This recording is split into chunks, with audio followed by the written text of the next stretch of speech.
नमस्कार, मी कामाक्षी बर्वे.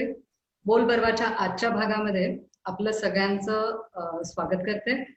आज ज्या व्यक्तिमत्वाला आपण भेटणार आहोत त्या आहेत पुणे येथील doctor Meenakshi Pandit. By profession त्या फिजिओथेरपिस्ट आहेत आणि इंटरनॅशनल इन्स्ट्रक्टर आहेत for doctor Randoll's institute Germany. Matrix rhythm therapy हा त्यांच्या फोर्टेचा विषय आहे. आणि अजून एक त्यांच्याबद्दल सांगायचं तर न्यूरोकायनेटिक थेरपी जी पेशंट्ससाठी वापरली जाते पेन मॅनेजमेंटमध्ये, याच्यामध्ये काम करणाऱ्या भारतातल्या त्या तिसऱ्या आहेत. सो अशा व्यक्तिमत्वाला आज आपण आपल्या बोल बर्वाच्या सेगमेंटमध्ये भेटणार आहोत. डॉक्टर मीनाक्षी, तुमचं खूप खूप स्वागत आहे बोल बर्वामध्ये. नमस्ते कामाक्षी, थँक्यू मला इन्व्हाइट केल्याबद्दल. मला वाटतं मी तुम्हाला इंट्रोडक्शन तुमची डॉक्टर म्हणून करून देते आहे, पण खूप वर्ष मी तुम्हाला एक चांगली मैत्रीण म्हणून ओळखते, त्यामुळे मी अनौपचारिक आहोजाहो मध्ये न पडता सरळ मीनाक्षी अशी हाक मारूनच सुरुवात करते. ऍब्सोल्युटली. मीनाक्षी, मला असं सांगशील की फिजिओथेरपिस्ट म्हणून तुझं जे शिक्षण झालं ते केव्हा, कसं, रुटीन असतं त्याप्रमाणे एखाद्या हॉस्पिटलला अटॅच असणं किंवा मग स्वतंत्र स्वतःची प्रॅक्टिस सुरू करणं, हा ट्रॅक तुझा कसा होता? मी 1998 साली 98-99 साली निगडीचं चैतन्य मेडिकल फाउंडेशनचं कॉलेज ऑफ फिजिओथेरपी आहे, तिथून मी पास आउट झाले. आणि ज्यावेळेस मी इंटर्नशिप करत होते त्या इंटर्नशिपच्याच काळात मी जहांगीरला, माझी शेवटचा महिना माझा जहांगीरचा होता. आणि तिकडचं काम आयसीयूचं आणि मेडिसिन आयसीयूचं बघून तिथल्या डॉक्टर्सनी माझं नाव रेकमेंड केलं होतं माझ्या हेड ऑफ द डिपार्टमेंटला.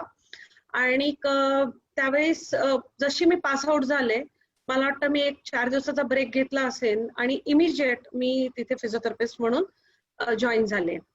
98 सालापासून 99 सालापासून साधारणतः 2001 पर्यंत मी जहांगीरमध्ये काम केलं. आणि लगेचच मला कर्वे रोडला संजीवन हॉस्पिटल पूर्वी होतं, म्हणजे ज्ञान प्रबोधिनी ट्रस्टचं, तर तिथे मी अप्लाय केलं होतं आणि मला हेड ऑफ द डिपार्टमेंटचीच पोस्ट मिळाली माझ्या जहांगीरच्या एक्सपिरियन्स वरती.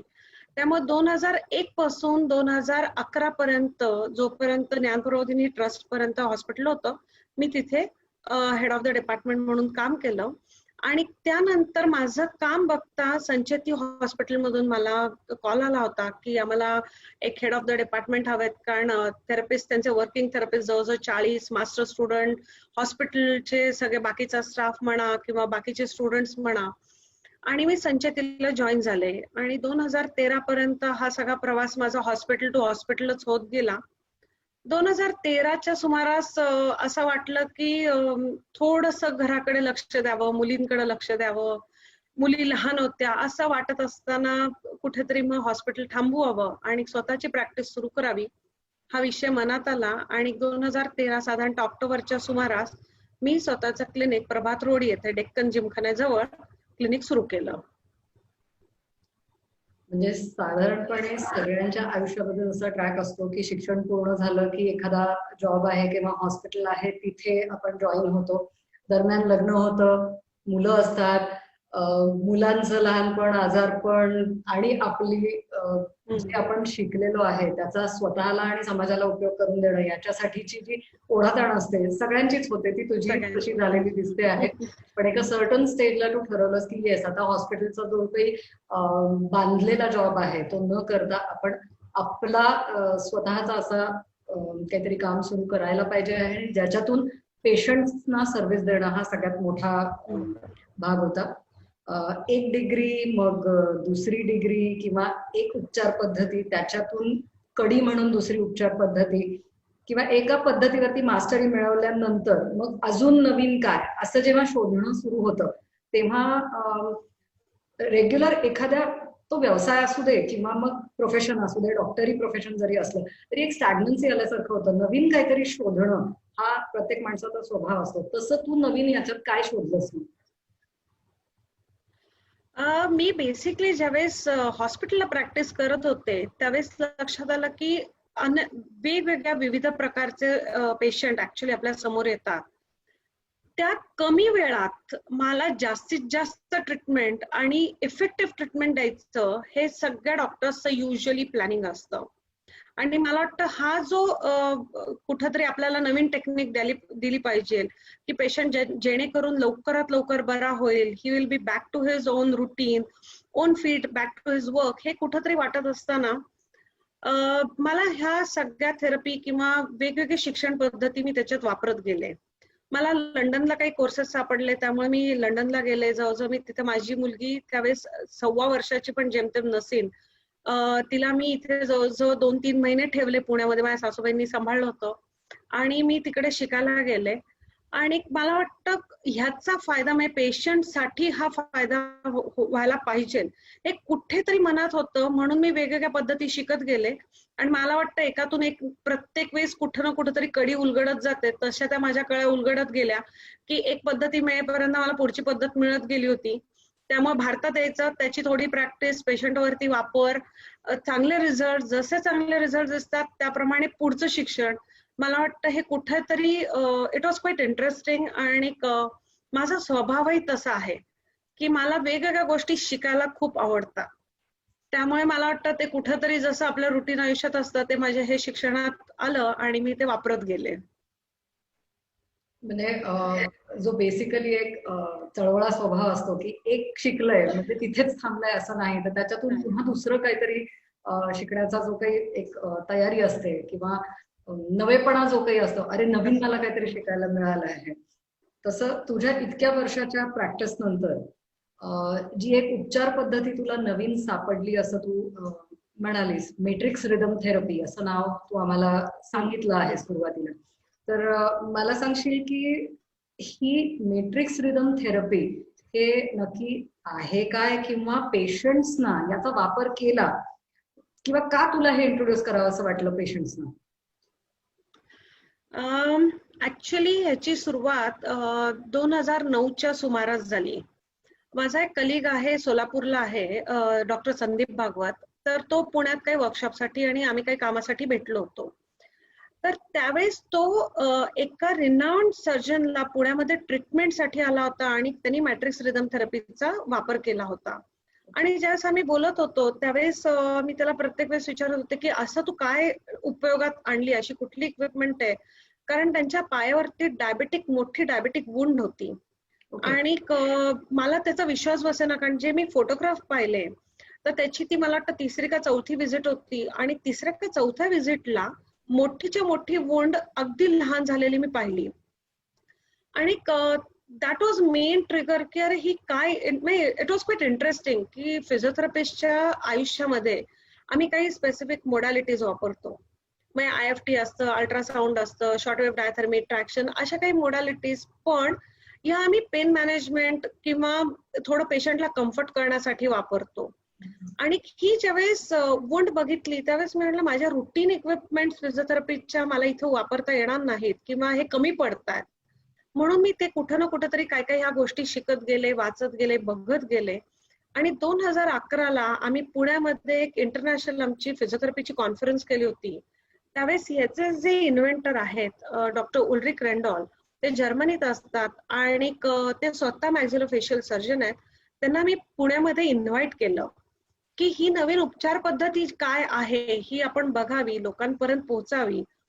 असं म्हणून ह्या थेरपी बद्दल मी वाचत गेले आणि त्याकडे थोडंसं नाही म्हणलं तरी भावत नाही म्हणणार, पण मला ह्याच्यात कुठेतरी इंटरेस्ट वाटला आणि त्याबद्दल डिटेलमध्ये शिकावा असा वाटत गेला. नाही, मी 2013 पर्यंत ते जिथे जिथे भारतात फिरायचे किंवा भारतभर किंवा भारताबाहेर, त्यावेळेस मी त्यांच्याबरोबर सगळीकडे फॉलोअप करून त्यांच्याबरोबर शिकून ही मॅट्रिक्स रिदम थेरपी काय आहे ह्याचं जे काही कुतूहल होतं, गूढ होतं, हे उलगडण्याचा मी प्रयत्न करत होते.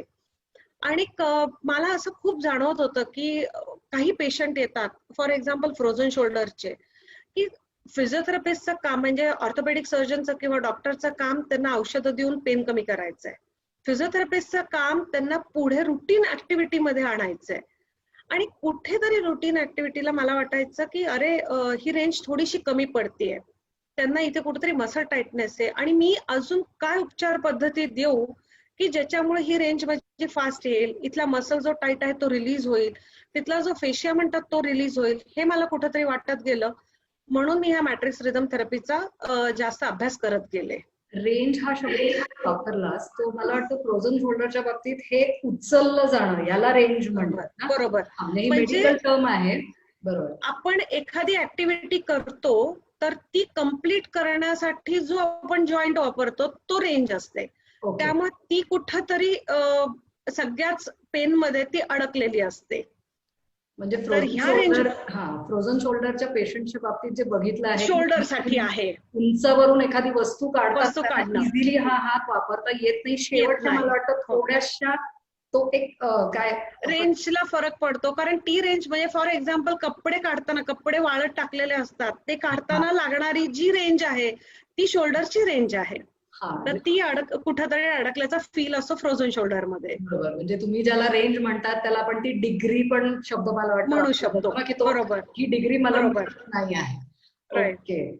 कारण ही टेक्निकल टर्म आहे. आमच्यासारख्या नॉन मेडिकल लोकांना समजायला कदाचित थोडीशी अवघड जाईल म्हणून मी ते थोडंसं एलॅबरेट करून विचारलं ते की नक्की काय त्याला म्हणलं जातं. आता इतक्या वर्षाच्या प्रॅक्टिस नंतर तुला मेट्रिक्स रिदम थेरपी ही तुझ्या पेशंट्सना इंट्रोड्यूस करावी असं का वाटलं नक्की? याच्यामध्ये असं काय वेगळेपणा तू बघितलास की तुला वाटलं की हे यायला पाहिजे लोकांच्या पर्यंत? बेसिकली मी ज्यावेळेस हे बघायला लागले शिकायला लागले 2011चा काळ होता.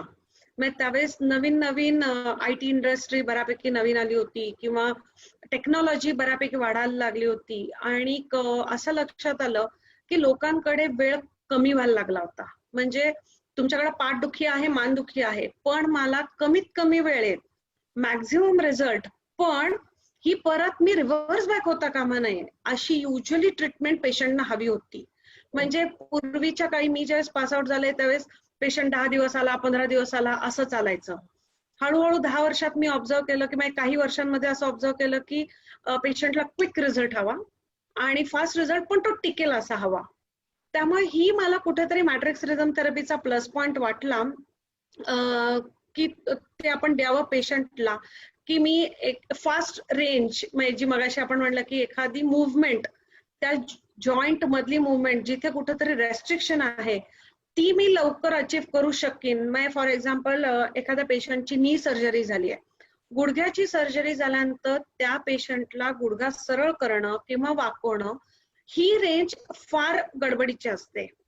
किंवा त्या बाबतीमध्ये आपल्याला एल्बो जॉईंट घेतला तर एल्बो जॉईंट हा प्रचंड नोटोरियस जॉईंट आहे. म्हणजे सगळे डॉक्टर्स एल्बो जॉईंटला घाबरतात. ते एल्बो जॉईंट तुम्ही फास्ट रेंज कशी आणणार पण पेन होता कामा नये, कॉम्प्लिकेशन होता कामा नये. याच्यासाठी मला ही थेरपी फार इंटरेस्टिंग वाटली म्हणून ही पेशंट मध्ये इंट्रोड्यूस करावी असं माझं मत होतं आणि मला वाटतं मी त्यामध्ये बऱ्यापैकी सक्सेस मिळवलेला आहे. साधारणपणे तुझ्याकडे मेट्रिक्स ट्रीटमेंट घेऊन बाहेर पडलेल्यांची जी काही संख्या आम्ही बघतो आहोत किंवा आम्हाला समजते आहे त्याच्यामध्ये तर हे उपचार पद्धती खरंच चांगल्या पद्धतीने काम करते पेशंट्सवरती असं दिसतंय. तू ही उपचार पद्धती जेव्हा शिकलीस तेव्हा या पद्धतीने पेशंटना ट्रीट करायला सुरुवात केल्यानंतरची एखादी केस तुला अशी आठवतेय का की जी तुझ्यासाठी ट्रिगर पॉइंट सारखं काम करत होती की येस हा तो रिझल्ट आहे जो मला अपेक्षित आहे आणि जो कदाचित मला इतके दिवस बघायला मिळत नव्हता जो या मेट्रिक्सच्या थेरपीने मला पाहायला मिळाला. अशी एखादी केस तुला सांगता येईल म्हणजे आम्ही लवकर रिलेट करू शकू त्याच्याशी? नाही, तू म्हणते ते अगदी खरं आहे की कुठेतरी आपण एखाद्या गोष्टीच्या मागे पडण्यासाठी एक ट्रिगर पॉइंट नेहमीच असतो. तर मला वाटतं डायबेटिक वुंड अशा काही केसेस होत्या की ज्याच्यामध्ये पेशंट डायबिटिकला वुंड झालेली आहे, एखादी जखम झाली आहे पण ती कुठल्याही म्हणजे लेट इट बी अँटीबायोटिक्स त्यांनी सर्जरी केली आहे, अँटीबायोटिक्स केलेले आहेत. सर्जरी म्हणजे पेशंट स्किन ग्राफ्ट पर्यंत गेलेला होता आणि एकदा नाही दोनदा नाही तर 3दा गेला होता आणि तिन्ही वेळेला त्याचं कुठं ना कुठेतरी स्किन ग्राफ्ट फेल्युअर होता आणि तो पेशंट प्रचंड वैतागलेला होता आणि डॉक्टरनी सांगितलं होतं मी आता काही करू शकत नाही, तुम्ही फक्त ड्रेसिंग करत राहा. आणि कुठून तरी त्या पेशंटला माझा रेफरन्स मिळाला, थ्रू जसा येतो तसा तो पेशंट आला आणि ज्यावेळेस हे मी कुठंतरी त्याला मॅट्रिक्स दिल्यानंतर 2 सेशन मध्ये जे काही आम्हाला अमेझिंग रिझल्ट दिसले त्यानंतर मला तू म्हणतात असं wow yes I need this and I want this he कुठं ना कुठंतरी ही भावना तयार झाली आणि जी एनर्जी आपल्यात हवी पेशंटला ट्रीट करण्यासाठी मला वाटतं ही एनर्जी मला तिथून मिळाली आणि that was an amazing trigger for me to enter this matrix rhythm therapy. आता आपण मगाचपासून मेट्रिक्स वरती बोलतो तर आहोत, पण हे मेट्रिक्स रिदम थेरपी, आता रिदम म्हणजे ताल एवढंच कळू शकतंय. आता हा ताल नक्की कशाचा? मेट्रिक्स रिदम थेरपी म्हणजे नेमकं कसं डिस्क्राईब करशील तू, आणि काय वेगळं केलं जातं ज्यात की जे बाकीच्या उपचार पद्धतीपेक्षा वेगळं आहे? वेगळं आहे. बरं, तू म्हणले ते अगदी बरोबर आहे की 3 शब्द आहेत त्याच्यात. एक मॅट्रिक्स आहे, एक रिदम आहे आणि थेरपी. थेरपी मला वाटतं सगळ्यांना कळेल की उपचार पद्धती म्हणजे थेरपी. बरोबर. रिदम म्हणजे आपण कुठं ना कुठं तरी त्याच्यात रिदमचा किंवा ह्या ऑसिलेशन्सचा आपण वापर केलाय. आपल्या सगळ्यांच्या आयुष्यात रिदम हा खूप महत्वाचा आहे, खूप महत्वाचा आहे. म्हणजे आपण सकाळी उठल्यापासून रात्री झोपेपर्यंत सगळीकडे आपल्याला रिदम दिसतो. म्हणजे आपण अगदी छोट्या छोट्या गोष्टी असतात की आपण पाणी भरायला ठेवलं, पाण्याचा आवाज हा पण एक रिदम आहे.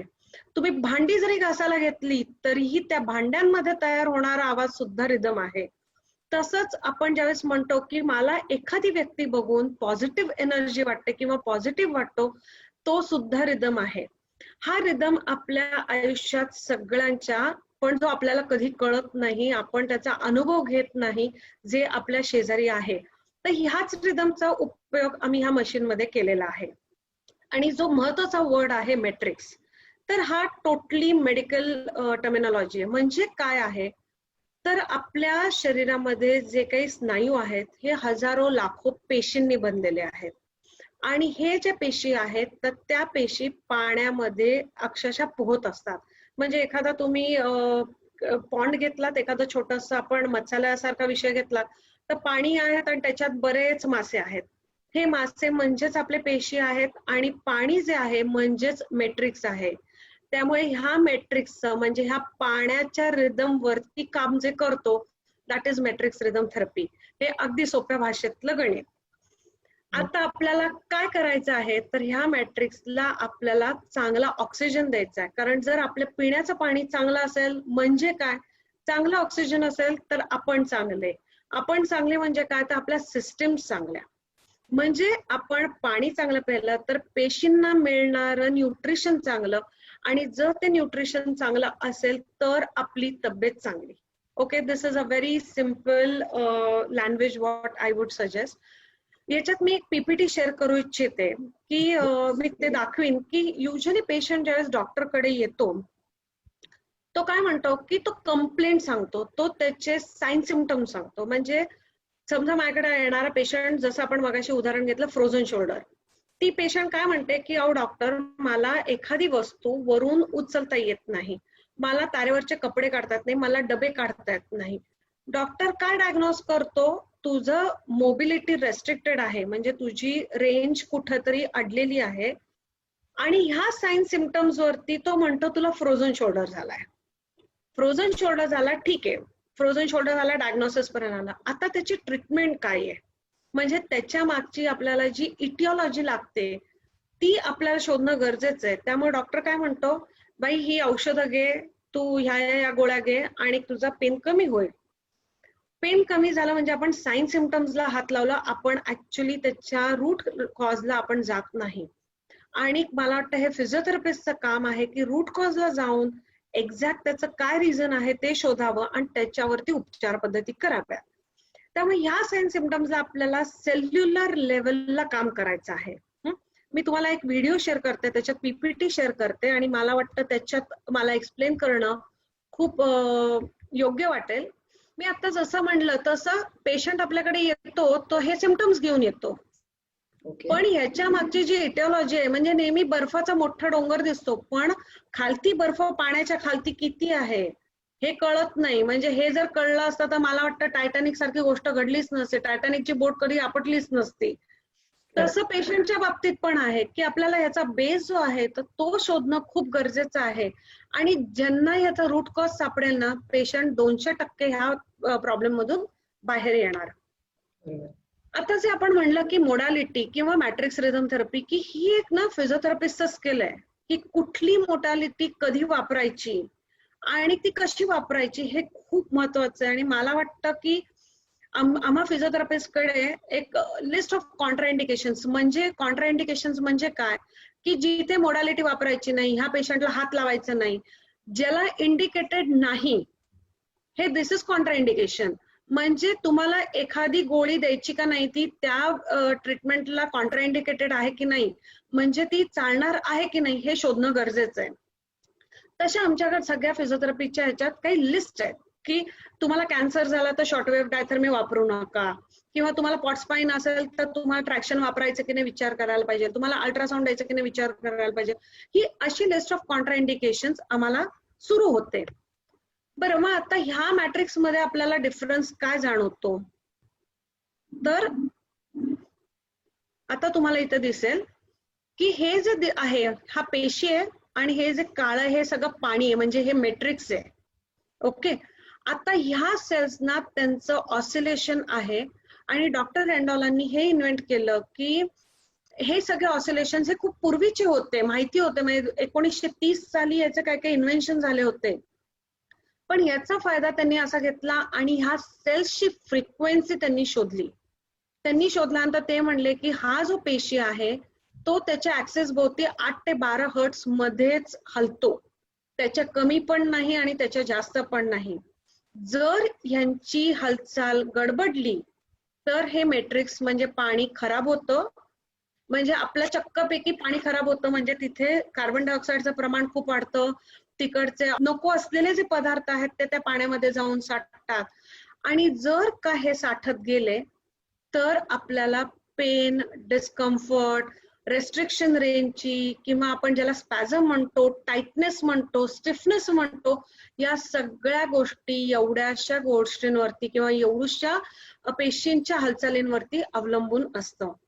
त्यामुळे ह्याला आम्ही फिजिओलॉजिकल फ्रिक्वेन्सी म्हणतो. म्हणजे आपण ज्यावेळेस म्हणतो की मी हेल्दी आहे, हेल्दी आहे म्हणजे काय, मी मनाने हेल्दी आहे, माझी शारीरिक दृष्ट्या हेल्दी आहे, म्हणजेच माझा पेशी बरोबर हलतोय. त्यामुळे health is not only your physical relation, it is your mental relation also, and that mental stress is also related to this movement of the cell. त्यामुळे ह्या पेशींची मोबिलिटी व्यवस्थित होणं गरजेचं आहे. आता आपल्याला ह्या पेशींना जी बरोबर हलत नाहीयेत, स्टिफनेस मध्ये गेलेत, यांना कोणीतरी जागेवरती आणायला हवंय. म्हणजे एखादी आपली इंजिन गाडी चालली आहे आणि ती डिरेल झाली तर त्यांना कोणीतरी रेल्वेवरती आणायला हवंय. तसं हे मॅट्रिक्स रिदम थेरपी काम करतं. त्यामुळे आपल्याला कुठल्याही प्रकारे आपल्या शरीरात जे पेन, स्टिफनेस जो आहे, म्हणजेच पेशींची हालचाल गडबडलेली आहे, त्यांना जागेवर आणणं हे मॅट्रिक्स रिदम थेरपीचं कार्य आहे. मी त्याचा एखादा व्हिडिओ माझ्याकडे आहे, मी शेअर करू इच्छिते. हे मॅट्रिक्सचं मशीन आहे. हे म्हणजे आपण ज्या मॅट्रिक्स थेरपी बद्दल बोलतो, मॅट्रिक्स रिदम थेरपी बद्दल, आणि मी म्हटलं तसं इथे तुम्हाला आता एक एक फोटोग्राफ आपल्याला बघता येतील.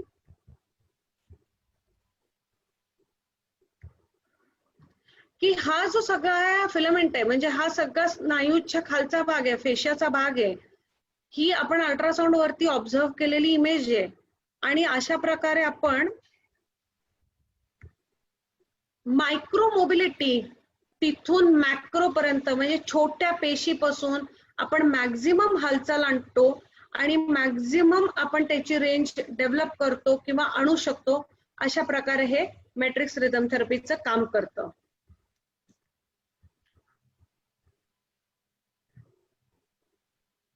इथेही बघायला गेलं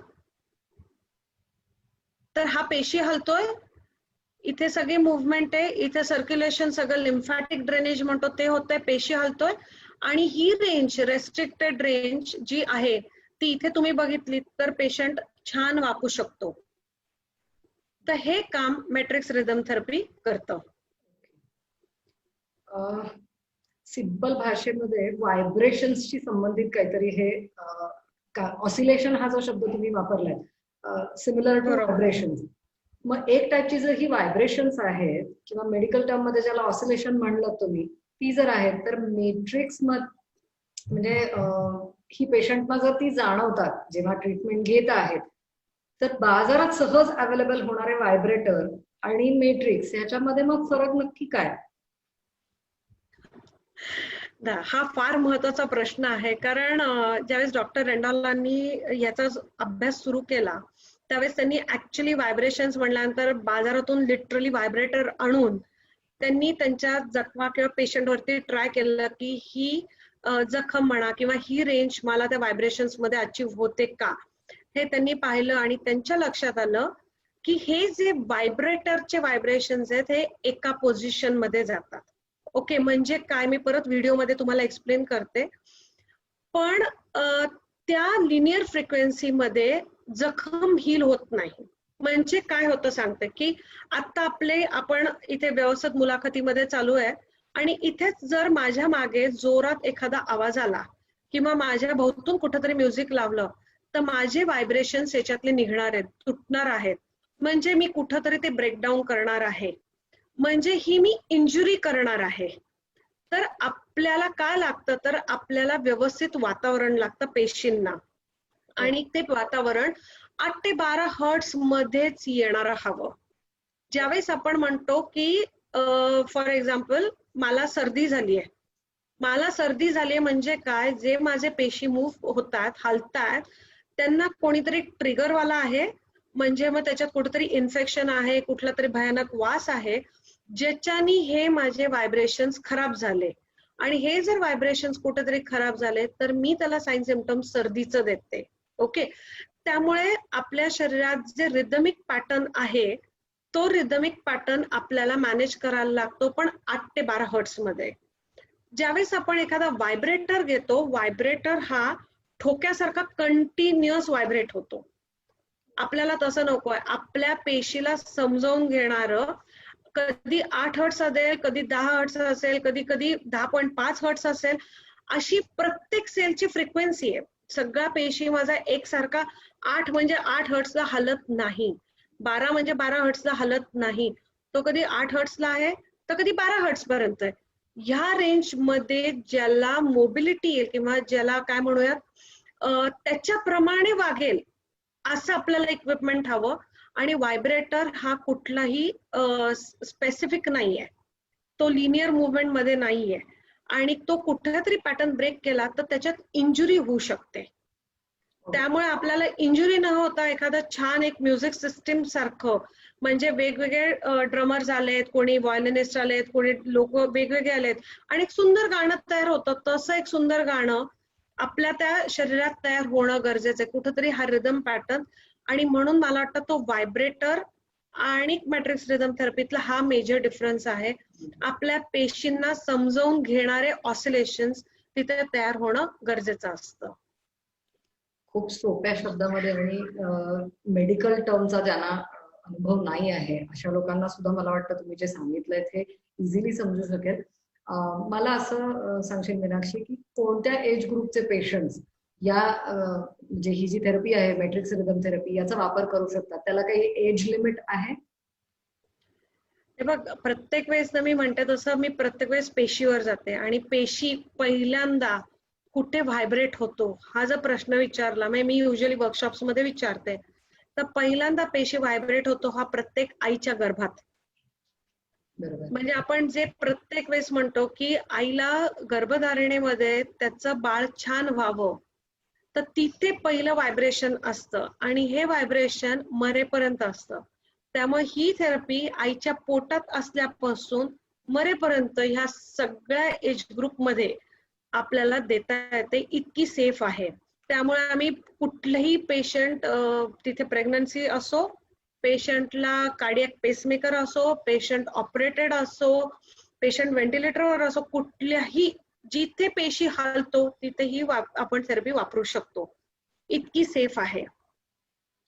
सेफही आहे आणि कारगरही आहे असं म्हणावं लागेल. म्हणजे व्हेंटिलेटरवरच्या पेशंटना सुद्धा तुम्ही मॅट्रिक्स थेरपीनी फायदा मिळवून दिलेला आहे असं तू म्हणते आहेस. आणि तेच आईच्या गर्भातल्या बाळाला सुद्धा जर गरज असेल तर मॅट्रिक्सचा वापर केला जाऊ शकतो. म्हणजे एवढी वास्ट रेंज तुमच्या भाषेमध्ये या मशीनची आहे. मला असं सांगशील की फिजिओथेरपिस्ट हे सेशन मध्ये, जसं तू मगाशी म्हणालीस तसं, एक्सरसाइजच्या जोडीला कोणत्या ना कोणत्या तरी मशीनचा सपोर्टिव्ह वापर करतात. म्हणजे तू डायथेरपी असा एक शब्द वापरला किंवा आणि काही वेगळे हे असतील. तर जसं फिजिओथेरपिस्ट ठरवतात की या पेशंटला मला या मशीनचा वापर केला तर एक्सरसाइज बरोबर त्याला जास्ती चांगला उपयोग होऊ शकणार आहे. असं तुम्ही कोणत्या लक्षणांनी ठरवता की मेट्रिक्सचा वापर या पेशंटला केला तर त्याला उपयोग होईल आणि या पेशंटला केला तर कदाचित त्याला तेवढा उपयोग होणार नाही, हे कसं ठरवता तुम्ही? युजली मॅट्रिक्सचा हा उपयोग माझं म्हणणं आहे की we make the patient ready for exercises. मग let it be a small baby, let it be a mid age group or any senior citizen. आपल्याला जसं आपण एखाद्या पेशंटला तयार करताना चांगलं न्यूट्रिशन देतो, पाण्याचा वापर करतो, पाणी प्यायला देतो, आपण प्रत्येक वेळेस पेशंटला म्हणतो तुम्ही पाणी भरपूर प्या, तसं मला वाटतं मॅट्रिक्स रिदम थेरपी हा सगळ्या पेशंटनी ऍक्च्युली थेरपीच्या आधी, व्यायामाच्या आधी घ्यायला पाहिजे. कारण आपण याच्यात पेशी मोकळा करतो, आपण मॅक्झिमम रेंज आणतो, फेशिया मोकळा करतो. त्यामुळे मॅट्रिक्स रिदम थेरपीला जोपर्यंत तिथे खरंच अक्यूट इन्फेक्शन आहे किंवा मला जिथे शंका आहे की पेशंटला ज्याला एम्बोलाय म्हणतात किंवा रक्ताची गुठळी कुठंतरी पेशंटच्या तयार होते, आम्ही त्याला डीप वेन थ्रोम्बोसिस म्हणतो, हा जर अक्यूट ऍक्टिव्ह असेल किंवा सिव्हिअर अक्यूट इन्फेक्शन पेशंटला बसलं असेल तर तेवढ्याच आम्ही फक्त केसेसना देत नाही, तेवढं आपण कॉन्ट्राइंडिकेटेड म्हणूयात. ज्यावेळेस सगळं पेशंट सेटल होतो त्याच्यानंतर आपण कधीही मॅट्रिक्स रिदम थेरपी देता येते. त्यामुळे प्रत्येक पेशंट मला वाटतं व्यायामाच्या आधी जर आपण मॅट्रिक्स थेरपीवरती घेऊ शकलो तर नथिंग लाईक इट. म्हणजे ह्याचं जर एक्झाम्पल द्यायचं असेल तर मी म्हणते तसं ही वाईड रेंज म्हणजे कशी आहे तर एखादा मेडिसिनचा पेशंट म्हणजे ज्याला ब्रॉन्कायटिस आहे, अस्थमा आहे, तो पेशंट आपण बिफोर लंग एक्सरसाइजेस, आपण ज्याचे ब्रीदिंग एक्सरसाइजेस म्हणतो, त्यावेळेस आपण मॅट्रिक्स रिदम थेरपीचा वापर केला जातो. आत्ताच्या खरं तर एक्झाम्पल आत्ता लेटेस्ट द्यायचं असेल तर ह्या कोविडमध्ये खूप पेशंट्सना रेस्पिरेटरी प्रॉब्लेम्स दिसलेले आहेत आणि आम्ही क्लिनिकमध्ये आपल्या इथे जी पोस्ट कोविड ओपीडी आहे तर तिथे आम्ही आता पेशंटला ज्यांना रेस्पिरेटरी प्रॉब्लेम होते, अँटीबायोटिक्सवर होते, रेमडेसिवीर होते, त्या पेशंटला मॅट्रिक्स दिले असताना असं लक्षात आलं की लंग एक्सपान्शन प्रचंड वाढलंय.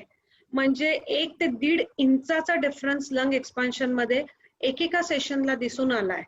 जर आपण हे मॅट्रिक्स केलं आणि त्याच्यानंतर मी ब्रीदिंग एक्सरसाइजेस दिले तर त्याचा त्या पेशंटला प्रचंड इफेक्ट झालेला आहे. दुसरं एक्झाम्पल असं जर द्यायचं असेल तर पोस्ट कास्ट रिमूव्हल, पेशंट पडलाय, फ्रॅक्चर आहे किंवा खूप वेळेला गुडघ्यांची सर्जरी झाली आहे, गुडघे बदललेले आहेत आणि व्यायामाला घ्यायचंय तर तिथे कुठंतरी पेशंट घाबरलेला असतो, त्याला रेस्ट्रिक्शन असतं आणि तो स्नायू तुमचा कुठेतरी मोकळा व्हायला लागतो. तो मोकळा झाल्यानंतर पेशंटला जो कॉन्फिडन्स येतो त्यावेळेस तुम्ही एक्सरसाइजेस त्याचे मॅक्झिमम चांगल्या पद्धतीत घेऊ शकता. त्यामुळे मला वाटतं की मॅट्रिक्स ही थेरपी अशी इफेक्टिव्ह आहे की तुम्ही आधी पेशंटला मॅट्रिक्स द्या आणि मग तुम्ही पेशंटला एक्सरसाइजेस वरती घ्या. You will have excellent results with exercises when you treat a patient with matrix rhythm therapy. Okay, म्हणजे आधी मॅट्रिक्सची रिदम थेरपी आपण द्यायची आणि नंतर पेशंटना एक्सरसाइजेस साठी जर आपण सजेस्ट केलं तर त्यांना त्याचा जास्ती चांगला फायदा होतोय असं तुमच्या आतापर्यंत तरी लक्षात आलेलं आहे. अजून असे काही आजार तुला सांगता येतील का की ज्याच्यामध्ये जसं तू मगाशी म्हणाली 100 नाही 200% सुद्धा काही वेळेला फायदा होतो, असे कोणत्या आजारांचे असं काही स्पेसिफिकेशन केलंय तुम्ही की याच्यामध्ये मॅट्रिक्स 100% चांगल्याच पद्धतीने काम करतं, असं काही स्पेसिफाय केलंय? सगळ्यात पहिल्या लेवलला मी टाकेन ती डायबेटिक नॉन हिलिंग अल्सर्स, म्हणजे डायबेटिक वुंड आहे आणि ती कुठल्याही पद्धतीने भरत नाही, म्हणजे तुम्हाला सर्जरी पर्यंत जायची गरजच नाही. डायबिटीसची वुंड आहे, 200% तुमची हील होणार. ऑफकोर्स याला आधी काही आम्ही थोडेसे इन्व्हेस्टिगेशन पेशंटला करायला सांगतो.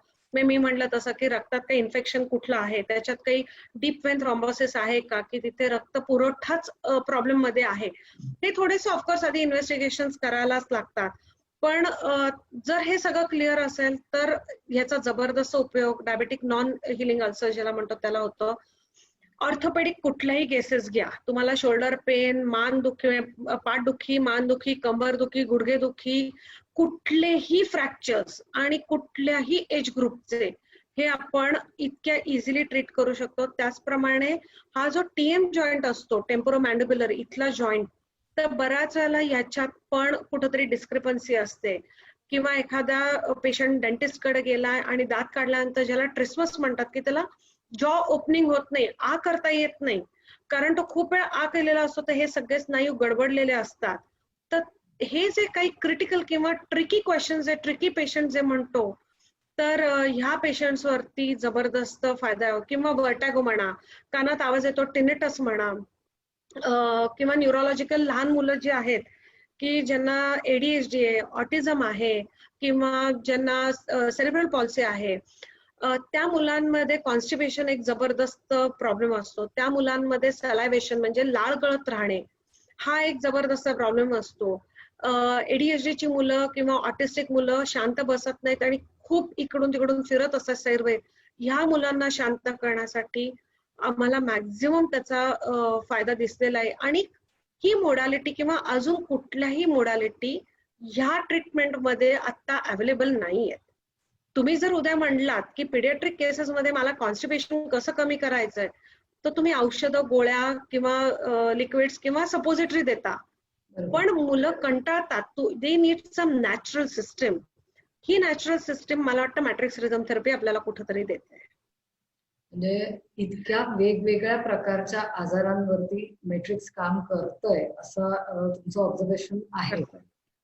मला वाटतं आमची गोलगर्भाची आजची जी मुलाखत लोक बघत असतील त्यांना त्यांच्यापैकी कोणालाही अशा पद्धतीचा काही प्रॉब्लेम असेल किंवा असा काही प्रॉब्लेम फेस होत असेल तर जरूर मीनाक्षी मॅमच्या क्लिनिकचे नंबर्स आणि हे या मुलाखतीनंतर फ्लॅश होतीलच. जरूर तुम्ही त्यांना भेटा. तुमच्या प्रॉब्लेम्स बद्दल सोल्युशन मला वाटतं मॅट्रिक्स रिदम थेरपीच्या थ्रू त्या देऊ शकणार आहेत. तो कॉन्फिडन्स त्यांनाही आहे आणि तो कॉन्फिडन्स तुम्हालाही मला वाटतं या सगळ्या मुलाखतीनंतर वाटायला लागला असेल. So you can just talk to her, take her appointment आणि भेटा तुम्ही त्यांना. बघूया त्या तुम्हाला नक्की काय सांगता आहे. मीनाक्षी, मला एक छोटासा प्रश्न तुम्हाला असा विचारायचा आहे की गेले 8-10 म्हणजे 7-8 महिने झाले सगळे डॉक्टर्स पण फक्त मास्क लावलेले आहेत, चेहरा अर्ध्यापेक्षा जास्ती दिसतच नाही आहे. क्लिनिक जेव्हा आहेत सुरू तिथे शील्ड आहेत समोर घातलेले. आज तुम्ही तशा दिसत नाही आहात, एकदम फ्रेश दिसता आहात. तर मला आज विचारावं असं वाटतं म्हणजे की काय वेगळेपणा काय वाटतो आहे रोजच्या ह्या सगळ्या रुटीन मध्ये बेसिकली. कामाक्षी, खरं सांगू का, या सगळ्याच्यातनं मी सारखं जे म्हणते की फिजिओलॉजिकल रेंज, नॅचरल सिस्टम, तर मला वाटतं ह्या नॅचरल सिस्टम मध्ये आपण खाताना जे प्रॉडक्ट्स खातो ना ते पण कुठेतरी नॅचरल आहेत. ओके. आणि ह्याच्यात माझा मॅक्झिमम भर गाईच्या तुपावरती आहे. आणि मला वाटतं गाईच्या तुपावर, आणि मला वाटतं की बर्वाचे सगळे प्रॉडक्ट्स हे गाईच्या तुपामध्ये आहेत. आणि मला वाटतं हे जे काही लॉकडाऊन मध्ये सगळं वापर केलेला आहे, पोटातही गाईचं तूप आणि चेहऱ्यावरही गाईचं तूप, तेव्हा मला वाटतं कुठेतरी त्याचा एक फ्रेशनेस, जो काही एक चेहऱ्यावरती उजाळा म्हणतो, तर हा सगळा आहे. आणि तुपाचा तुकतुकीतपणा चेहऱ्यावरती आलेला दिसतोय. त्यामुळे घरात नुसतं बसून जे काय म्हणूयात कंटाळा येतोय, पण आता of course we are back to work.